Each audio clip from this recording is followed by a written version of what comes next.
We interrupt the internet with breaking news. This, just in, a possum tried to pass through airport security by becoming merchandise. A Florida hospital had to sue a patient because checkout time apparently became a personal opinion. And 34 light years away, science found a planet that smells like rotten eggs and bad choices.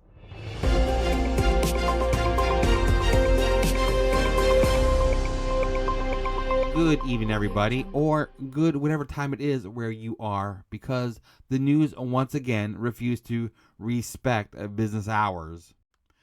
I'm Bob, and I'm here to fight the news. Unfortunately, the news has been training in chaos, cardio, and whatever happens when reality stops taking medication. I am emotionally unprepared, spiritually suspicious, and dressed like confidence is still an option.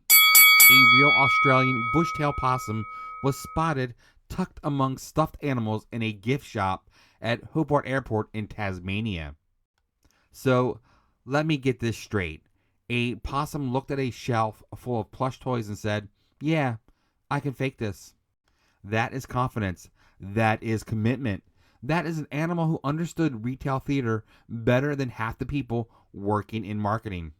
I love that it picked an airport gift shop, because that means somewhere in Australia there was a split second where somebody almost paid $29.99 for a possum with premium realism.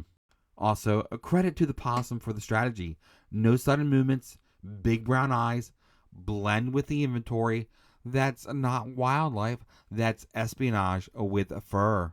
Honestly, if it had stayed still another 10 minutes, it would have been Employee of the Month.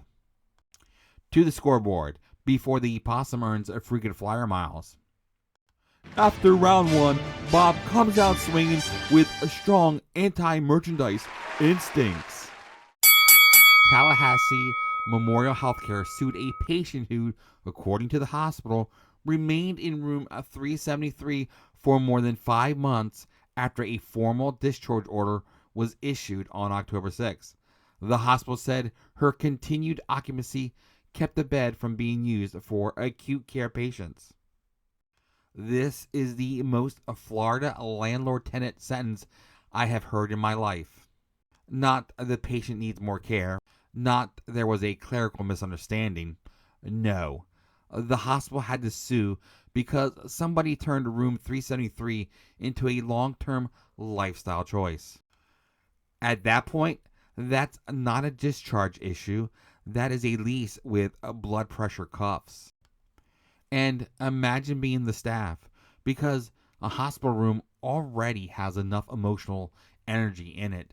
Now add the vibe of a front desk clerk who has to explain, "Ma'am, this is no longer recovery. This is trespassing with a wristband." The hospital said the room couldn't be used for other patients who actually needed acute care, which means somewhere in Florida, a bed became the hottest piece of unavailable real estate in town. Also, 5 months after discharge, that is not just one more night.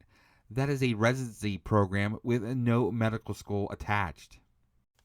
And I love that this eventually became a lawsuit, because nothing says American healthcare like, "We stabilized you medically, but now the judge will handle the rest."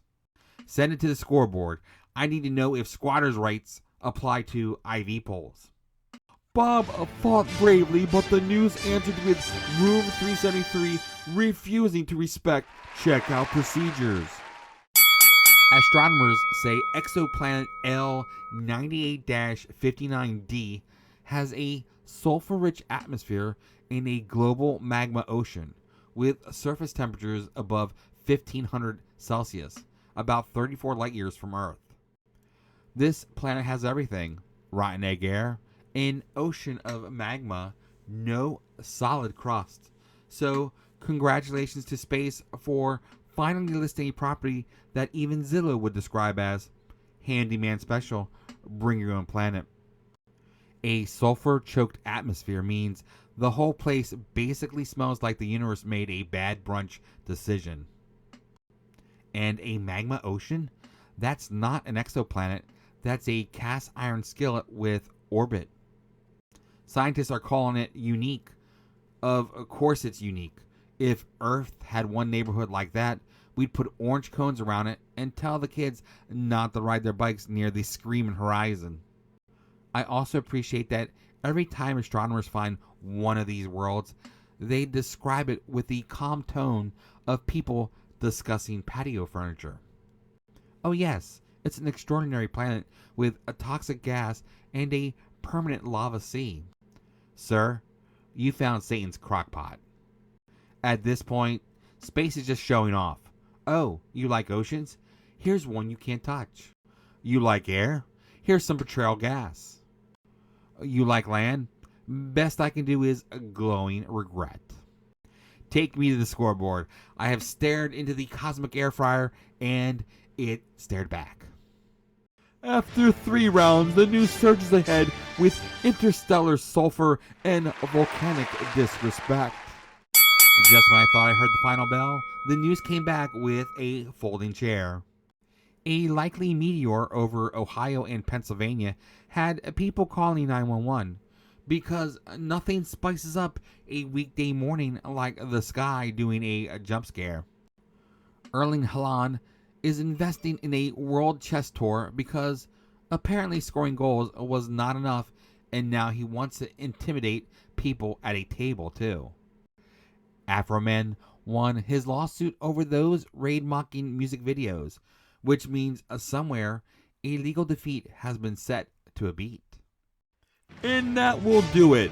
Bob stole a few moral victories, but the news stacked the deck with meteors, chess, and courtroom rhythm. What we learned: never trust a plush shelf with moving eyes. If you stay in a hospital room long enough, eventually it becomes real estate litigation. And if another planet smells like eggs and lava, maybe Earth deserves a little more gratitude.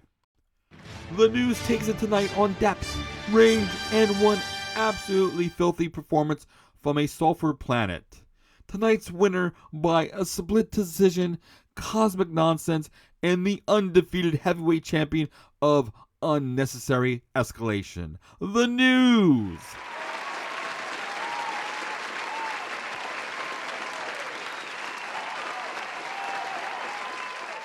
Until next time, I'm Bob, reminding you, if you're ever shopping in an airport and one of these stuffed animals blinks, leave it there.